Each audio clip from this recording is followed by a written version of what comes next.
Marcos capítulo 5. A cura de um endemoniado. Eles atravessaram o mar e foram para a região dos Gerasenos. Quando Jesus desembarcou, um homem com um espírito imundo veio dos sepulcros ao seu encontro. Este homem vivia nos sepulcros e ninguém conseguia prendê-lo, nem mesmo com correntes, pois muitas vezes lhes haviam sido acorrentados pés e mãos, mas ele arrebentava as correntes e quebrava os ferros de seus pés. Ninguém era suficientemente forte para dominá-lo. Noite e dia ele andava gritando e cortando-se com pedras entre os sepulcros e nas colinas. Quando ele viu Jesus de longe, correu e prostrou-se diante dele e gritou em alta voz: "Que queres comigo, Jesus, Filho do Deus Altíssimo? Rogo-te por Deus que não me atormentes."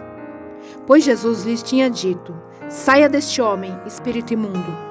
Então Jesus lhe perguntou: "Qual é o seu nome?" "Meu nome é Legião", respondeu ele, "porque somos muitos." E implorava a Jesus com insistência que não os mandasse sair daquela região. Uma grande manada de porcos estava pastando numa colina próxima. Os demônios imploraram a Jesus: "Manda-nos para os porcos, para que entremos neles." Ele lhes deu permissão, e os espíritos imundos saíram e entraram nos porcos. A manada de cerca de 2.000 porcos atirou-se precipício abaixo em direção ao mar, e nele se afogou. Os que cuidavam dos porcos fugiram e contaram este fato na cidade e nos campos, e o povo foi ver o que havia acontecido. Quando se aproximaram de Jesus, viram ali o homem que fora possesso da legião de demônios, assentado, vestido e em perfeito juízo, e ficaram com medo. Os que estavam presentes contaram ao povo o que acontecera ao endemoniado, e falaram também sobre os porcos. Então o povo começou a suplicar a Jesus que saísse do território deles. Quando Jesus estava entrando no barco, o homem que estivera endemoniado suplicava-lhe que o deixasse ir com ele. Jesus não o permitiu, mas disse: "Vá para casa, para sua família, e anuncie-lhes quanto o Senhor fez por você e como teve misericórdia de você." Então, aquele homem se foi e começou a anunciar em Decápolis o quanto Jesus tinha feito por ele. Todos ficavam admirados. O poder de Jesus sobre a doença e a morte. Tendo Jesus voltado de barco para outra margem, uma grande multidão se reuniu ao seu redor, enquanto ele estava à beira-mar. Então chegou ali um dos dirigentes da sinagoga, chamado Jairo.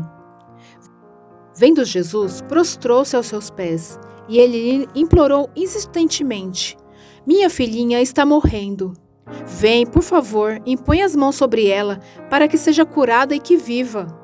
Jesus foi com ele. Uma grande multidão o seguia e o comprimia.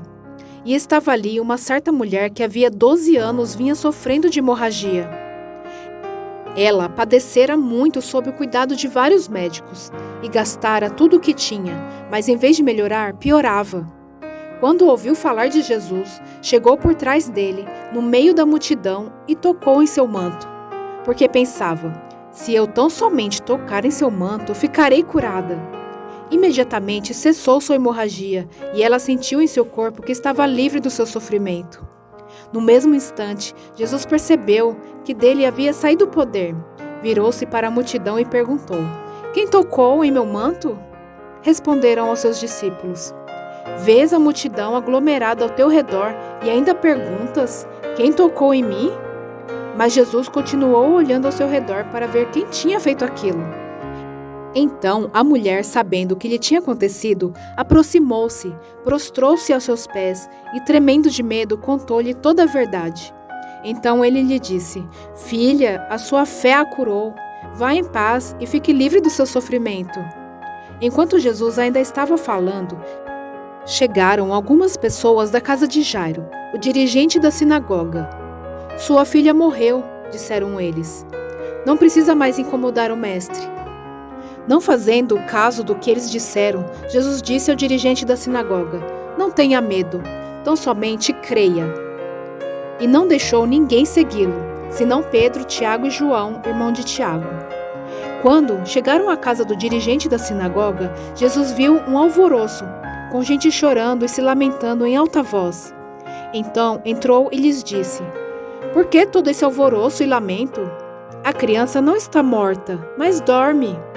Mas todos começaram a rir de Jesus. Ele, porém, ordenou que eles saíssem. Tomou consigo o pai e a mãe da criança e os discípulos que estavam com ele, e entrou onde se encontrava a criança. Tomou-a pela mão e lhes disse: Talita, cumi, que significa menina, eu lhe ordeno, levante-se. Imediatamente a menina, que tinha 12 anos de idade, levantou-se e começou a andar. Isso os deixou atônitos. Ele deu ordens expressas para que não dissessem nada a ninguém e mandou que dessem a ela alguma coisa para comer.